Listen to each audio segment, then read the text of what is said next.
Classified Day of Action. There is no class without classified. And we are filling in the gaps to educate California students. So today, we left our school sites and our campuses and our offices and our kitchens and our athletic fields and the payroll department and financial aid department, the EOP&S office, to be here today. Now, we know that there's several of our brothers and sisters and union siblings who could not be here today, because we know that our work starts on the first day of school through the end of school. So as we are here today, our brothers and sisters are hard working on the campuses to ensure a quality education for the students that we serve. So when we make noise today, we need to make noise for us and for every classified worker working on this planet. Because this work cannot be done without us. Now, we have speakers, we have some surprises, but most importantly, we have you.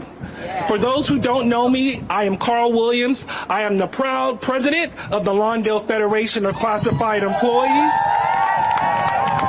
I have the honor of serving as the Council of Classified Employees president for the CFT, a union of educators and classified professionals. And I have the esteemed honor of serving as an AFT vice president to not only help what happens here, but what happens all across the country as it affects workers in education, healthcare, and public service. Now today we're here to lift our voices. 2 years ago, the council submitted a resolution to the CFT asking that we celebrate our work here today. Now, if anyone has not told you, I want to tell California Classified, happy Classified Appreciation Week. Because if we won't honk our horns, somebody will do it ourselves. If no one will lift our voices for us, we'll lift our own voices. But here we are today, also lifting up the Classified Bill of Rights. And that's, let me read it to you, but some of the highlights are a living wage. But our dear President, Jeff Freitas, he kind of corrected that, because we want to do more than just live life. We want to enjoy life, so we want an enjoyable wage. We also need quality, affordable health care for everyone. And we also want unemployment benefits, because all of our folks don't work 10 months a year, 12 months a year. But we're here today to lift our voices, to let the folks on the inside of this building know what we do on the outside and the inside of classrooms, providing meals, security, teaching support. In every single office, you can find a classified employee. Every single learning institution, we are cooking it, cleaning it, typing it, teaching it, driving it. We do the work. So as today, a couple of our campuses will be missing us. But my mama always said, absence makes the heart grow fonder.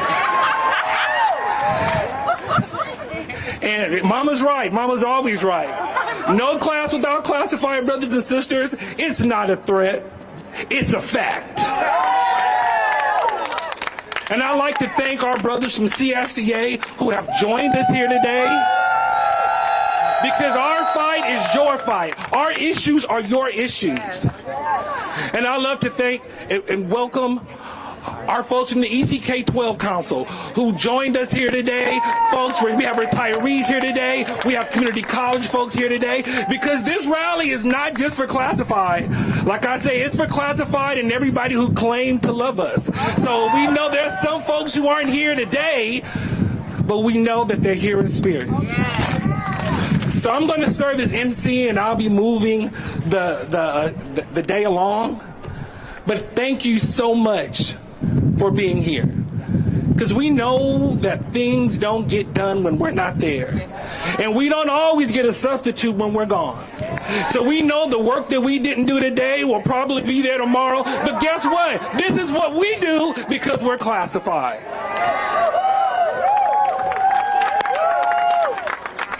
And above all the things that we're fighting for, health care, unemployment benefits, an enjoyable wage.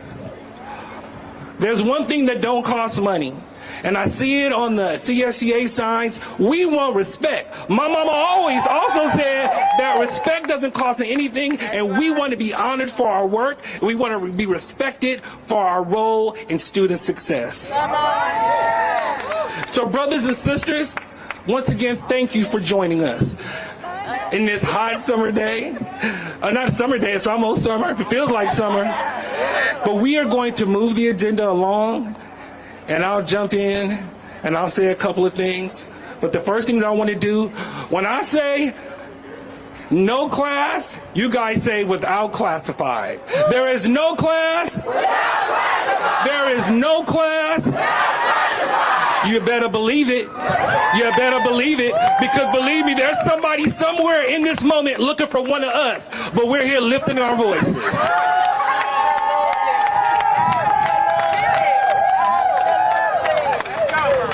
If you know me, you know I can talk all day, so I better move this along because we don't want to. Our permit is only for one day.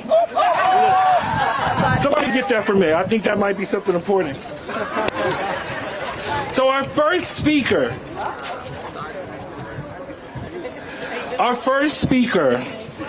is Portia Middleton. She is a mom, an advocate, lifelong Democrat, and community leader. As the daughter of an Army Sergeant Major and a small business owner, the middle child of 9 siblings, giving back to the community is in her blood. When she planted her roots in Citrus Heights, she set out to improve her community, and she's been creating positive change ever since. Today, as Citrus Heights' first African-American woman mayor and council member, and the only black woman serving on a city council in Sacramento region, Portia is making sure that all voices are heard and delivering results to the families that count on it. Brothers and sisters and union siblings, let's give a hearty classified welcome to our sister Portia Middleton.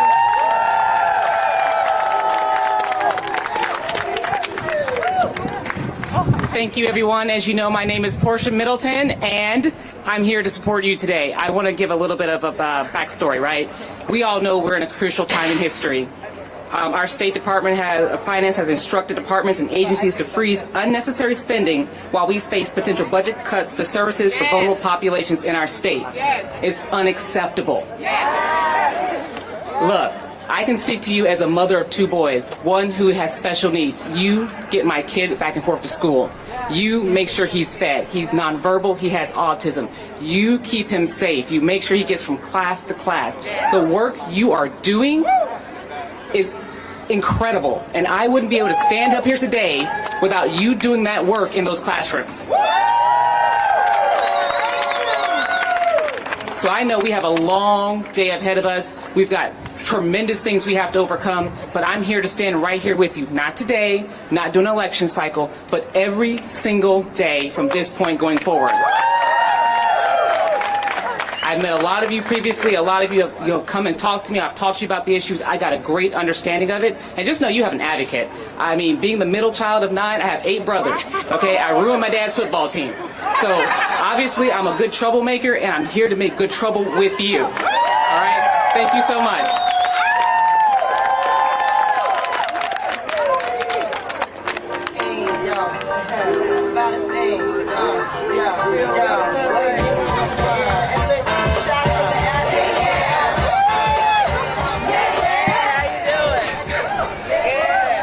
Thank you so much.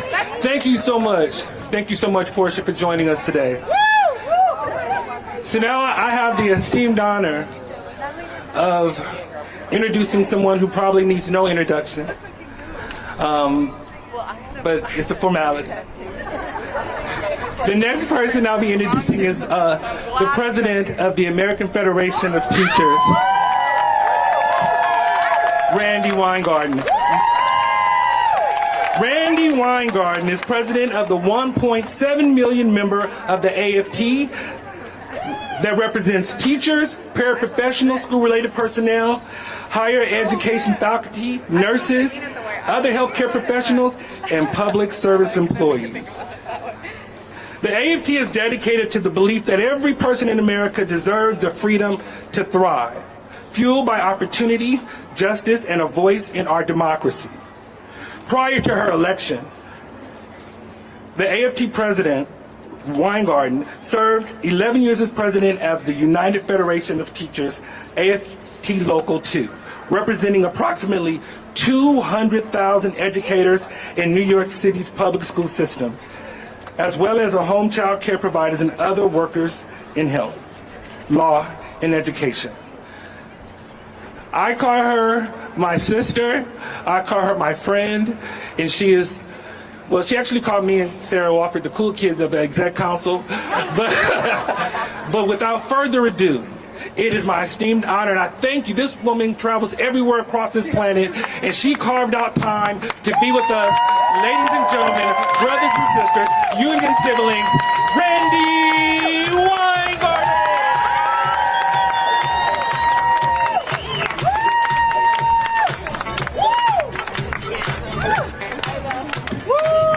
They are the cool kids of the Executive Council.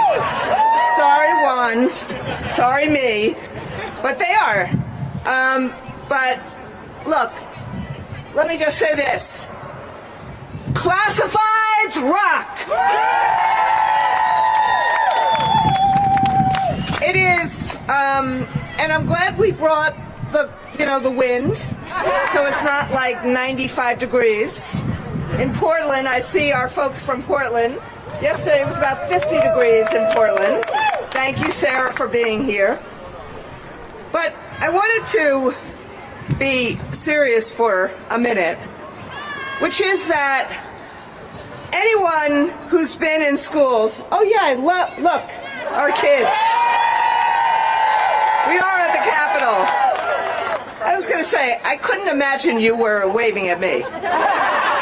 So, for any of us that have spent a nanosecond, not even 5 minutes, if you spend a minute in an elementary school, a preschool, a high school, a middle school, a college, any kind of college. I saw the people, we were getting off the same plane at the same time as the Palomar classifieds were here as well, right? There you are. You know that there is an invisible workforce that makes everything happen. And I say invisible because the bus drivers, they're invisible. The custodians are invisible. Many times the classroom paraprofessionals are invisible. Certainly, the people in the office, whether they're K-12 or higher ed, are totally invisible unless somebody wants to complain about something, right? So, you think about the food service workers. I love, the New York Times today said, oh, look what these states are doing. They're finally actually making universal meals. Who are the ones who've been fighting for universal meals for all this time?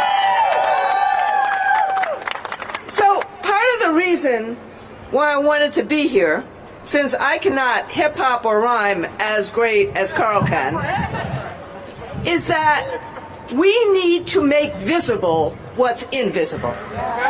We need to make sure, collectively, that our classified people are people who do all that work, who make the village of schooling possible, that you have a voice, and a real voice. And the vehicle for that voice is our movement, is a labor movement. Because frankly, as much as any of you do individually, unless we have a voice collectively, the other side, whether it's the bosses or even good people in this Capitol, they keep you invisible. They keep us invisible. They rely on the goodwill that we have and the passion that us invisible. And so part of what we are doing nationally this year, we represent 3 million classified employees. I'm sorry, there are 3 million classified employees around the country. We represent a whole bunch of you. We want to make sure that every classified employee feels the respect and dignity of the work you do for the future of this country. And that's why I wanted to be here today. Because at the end of the day, yes, of course it's about unemployment insurance. And yes, of course it's about FMLA. And yes, of course it's about a family sustaining wage. It's about all of those things. And yes, of course it's about the wind. It's about all of those things. But it is about creating this arc of righteousness that we don't have to beg or borrow for these kind of things. That they should be an entitlement that happens with the job we do. So, today, we are here in this Capitol. 2 weeks ago, I was in Massachusetts with Senator Markey in the Massachusetts Capitol. Oftentimes now, we are in Washington, D.C., in that Capitol. And one of the things that is now unifying all of us, and I say all of us, I don't mean simply our classified members. When I say all of us, we now call ourselves the AFT, not the American Federation of Teachers anymore. We call ourselves the AFT because we are a union of educators, of healthcare workers, of public employees, and we want to make sure there is a single standard of respect for every employee that makes a difference in the lives of everyone else. And one of the vehicles by which we are doing that is Senator Markey's Paraprofessional Bill of Rights. We shouldn't have to have the Declaration of Human Rights in the UN. We shouldn't have to have a Declaration of Paraprofessional Bill of Rights, but we have to have it, and we have to struggle, and we have to get in good trouble until we get all of these things, and then we get it for everybody else. So, today is a day that we not only honor you, but in honoring you, we march together, we cook together, we clean together, we teach together, we drive together, we do everything we need to do to make sure you have the respect and dignity you need and America needs to give you to make sure those kids we just saw have a great future. Thank you.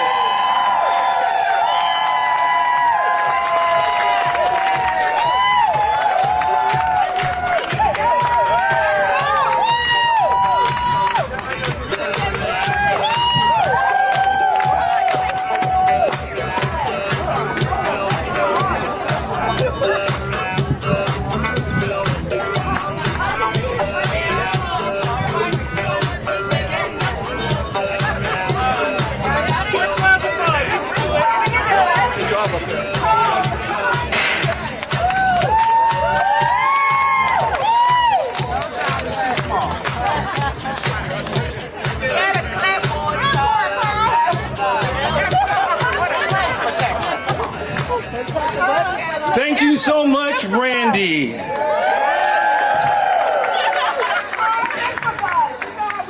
We know we do it. They're talking about the paper flew up under the stage. You know we classified. We will dig a tunnel to get to that paper. Randi brought up a really interesting point, as it relates to classified workers. And as it relates to our wages and the respect. It's really sad, and I said this once before, it's a sad case of affairs when we have health clerks that work in elementary schools who don't get health care. And we have food service workers who have food insecurities. We have computer techs who can't even afford the Wi-Fi in their homes. Something got to change. Because what I'm saying back here is true. They can't do it without us. And it's time that we let them know. And this thing is called the labor movement for a reason. It's not the labor stand still. It's the labor movement. So we got to get up, get out, and get really active. But anyway, I'll move on with the agenda. Our next speaker is, outside of Randy, probably traveled the longest and furthest to be here. I have the honor of introducing my dear friend and dear sister, Sarah Wofford. Now, Sarah Wofford, the other cool kid of the AFT Exec Council, is a proud Oregon School Employees Association member since 2011, working at Royal Community College in financial services. She previously served as the Zone Director of OSCA and Vice Chair of the Southern Oregon AFL-CIO chapter, making that labor table the first and only female-led CLC in Oregon history. She is now an Oregon AFL-CIO VP at large and a national AFT Vice President.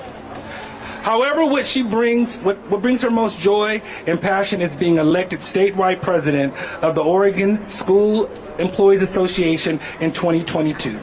OSCA is a member-driven union of over 24,000 classified employees in public schools, charter schools, community college, libraries, parks, and Head Start. Brothers and sisters, please give a warm welcome to my sister and cool kid, Sarah Wofford. One thing about Sarah, if I call her, she's going to show up. We got friends in other places that will fly to California to be with us. Let's make some noise for Oregon.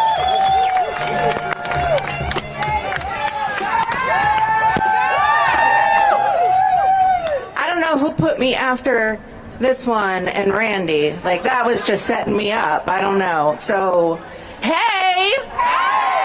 Yeah! Thank you. I need that. So I am so proud to be here with California Classified. I love seeing all of you and the CSEA and, OSCA and CSEA. We have a history, so that's great. But Classified CFT is my heart. I don't know where Carl went. So, sorry. So in Oregon. Aw, thank you. Okay, that's not nerve-wracking. It's totally fine. I'm fine. So in Oregon, we have worked really, really hard, and we have done this lobbying. And I know the journey that you guys are going to have to be on to get your unemployment, to get your OFLA-FEMLA, to get all of your things. And I just want to say that you couldn't have a better leader than Carl Williams and Jeff Freitas. Yeah. The representation that I see at PSRP, which is what they call classified at AFT National, I don't really get it. But paraprofessional school and related support staff. But I just want to say, Carl and I really do work hard to make sure that classified are seen every day, to make sure that we're representing, to make sure that there is state laws that protect us just like everyone else. In Oregon, we did get unemployment this year, and so it is possible. It is possible. So I just want to say, I can't believe I'm after these two, seriously. Thank you guys for having me. I am really, really grateful to be here and to represent OSCA in Oregon. And do know, whenever he calls, I show up. I really do. Vice versa, though, so, his plane ticket's next. So, no class without classified. I kind of wanted to steal it for my own convention. But we have Stand Up, Be Heard. That's right. Because we need to stand up and we need to be heard. And that's what we're doing here today. And I just want to thank you all for being here. And in the sun, I don't even know what this is. Like she said, it's 50 degrees at home. Frightened. So yeah, anyway, thank you guys so much. And I'm really, really proud of you. And I'm really, really excited to be with you.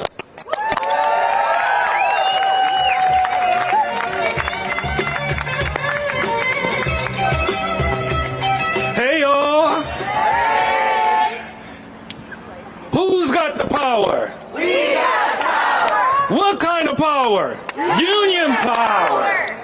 Who got the power? We got the power. What kind of power? Union power. You better believe it.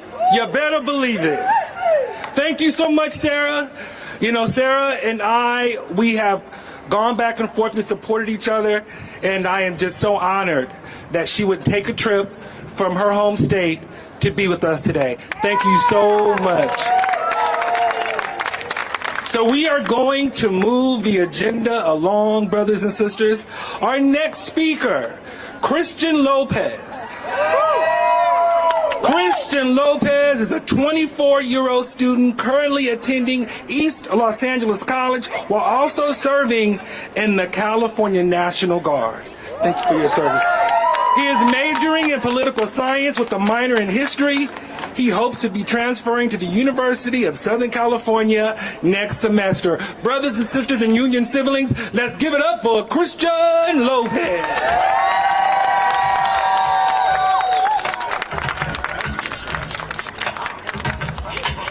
Hello, everyone. My name is Christian Lopez, right? Before I get started, right, I'd like to disclose that I am on the spectrum, right? And when I was enrolled in LAUSD, I was heavily relying on classified workers within the special education department to stay on track with the school's curriculum. So I'd like to extend my formal thanks to you.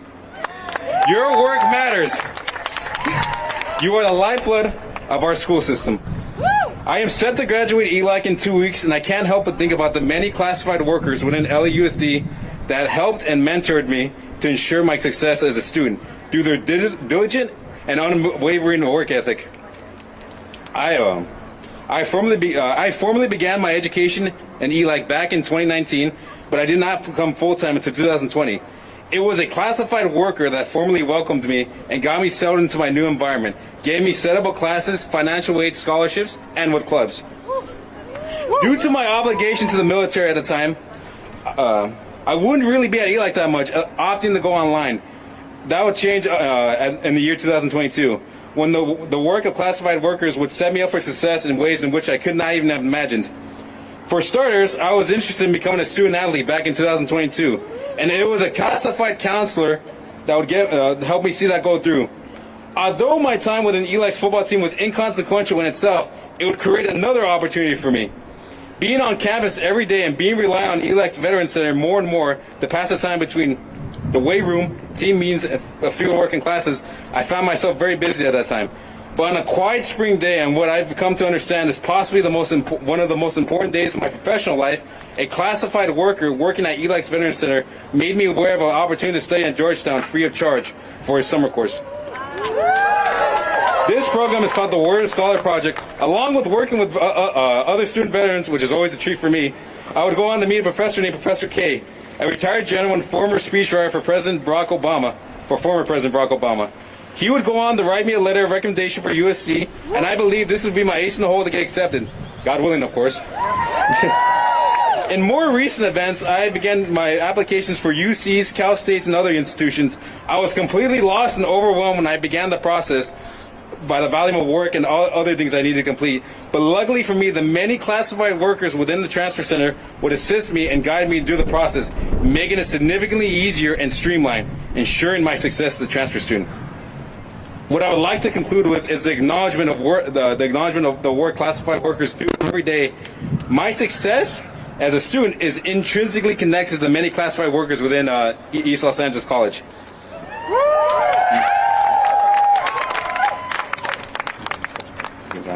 I still had to do the work, yes, but the work could not have gotten started without the classified workers assisting me along the way. My success is your success. Thank you.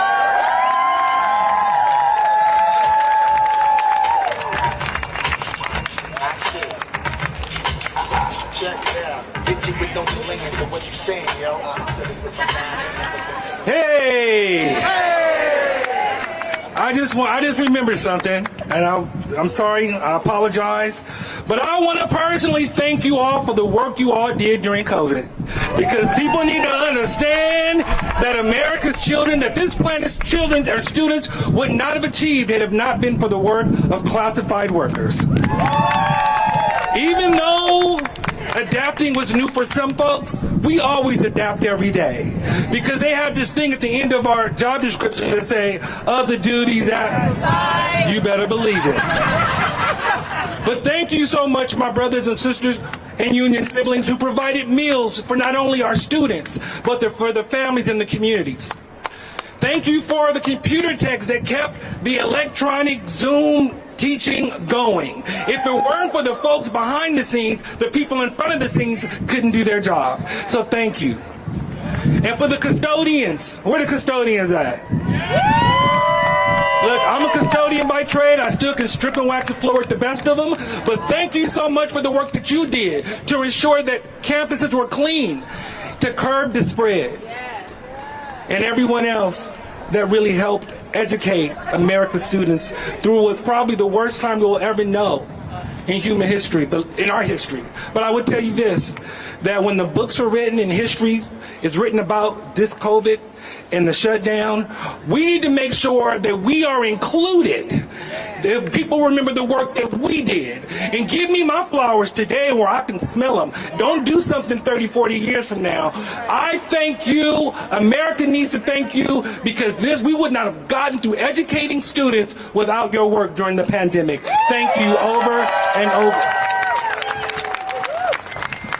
The next speaker is Jeff Freitas. I don't know why he's looking at me, because we both gonna end up crying in about 10 minutes. He is the president of the CFT, a union of educators and classified professionals, being elected in 2019 after serving as CFT Secretary Treasurer for 8 years. A credentialed secondary math teacher, Freitas has advocated on behalf of members and the education community for more than 2 decades as president of the Carpinteria Association of United School Employees, AFT Local 2216, and as a field rep and lobbyist for the CFT. In his role as CFT President, Freitas served as Vice President of the AFT and the California Labor Federation, a member of the Governor's Council of Post-Secondary Education, and a board member of Equality California. Brothers and sisters, it is my honor to present and union siblings, the president of the CFT, a union of educators and classified professionals, but he is also my brother, my friend, my mentor, my biggest supporter. And he looks out for classified, and he has. So thank you so much.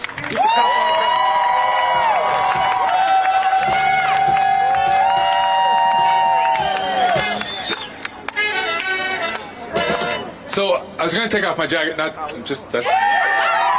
because it's too hot out here. No. This is a day of celebration for our classified workers. So as my bio is read, I'm a high school math teacher. Don't hold that against me. But let me tell you about my family. My grandfather built the high school I went to. My grandmother was a cafeteria worker. My mom was a secretary, not at a school, but still classified work. My dad was an electrician and a teamster. I was able to be lifted up, go to college, get a career, become a teacher on the backs of classified workers. Because at that time, they were able to be paid and get the benefits to raise a family, to support a family. All of my ancestors have been classified to get me here today, to be representing you. And that's what we're fighting for right behind me. That's why we are here, for a day of action and to celebrate the work that we do. It says it right on the back of my shirt. We fix it, we clean it, we wash it. We cook it. We raise it. We also educate them. We're all part of that. That's why there is no class without classified. Let me hear you say it. There's no class without. There's no class without. There's no class without. So the vision of CFT is united for justice, united for education. There's 4 pillars to that. Education, justice. We need to make sure that the students are getting the education. We need to make sure that they are getting funded. We are making sure we are providing the right classes. We are making sure that they are safe and welcome. The students. We also, the second pillar is worker justice. We need to get paid. We need to have enjoyable wages, not just livable wages. We need to be able to lift up our children and our family. We need to make sure that when we get that health care, we can use it the way we want to use that health care. That's what worker justice is about. That's what AB 938 is about, which is on the Senate floor. That's what the Bill of Rights is about, to make sure that we are honored and celebrated. The third is community justice. We need to make sure that we're all welcome, that the workers, that the students are all welcome in our schools, that we are welcome once we leave our campuses in the communities that we live. And the fourth is labor justice, because we're in solidarity in this together. This is not just a CFT Day of Action. This is a Solidarity Day of Action. We have SEIU members here. We have independent classified members here. We have CFT members here, because we cannot have class without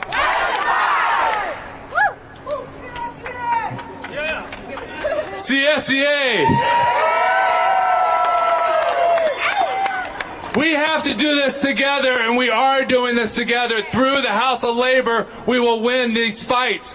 Through the House of Labor, we will get enjoyable wages. Through the House of Labor, we will have affordable health care that we can go to the doctor when we need to, not when we have to. That's what this is about. That's why we're here today. That's why we're fighting with you and by your side, and we are a part of you. That's why faculty are here. That's why teachers are here. That's why counselors are here. That's why librarians are here, because we're in this together. So, my last thing, because it's getting hot out here, right? That's why I took off my jacket. So far. Thank you for being you. Thank you for being united for justice. Thank you for being united for education. Thank you for being classified.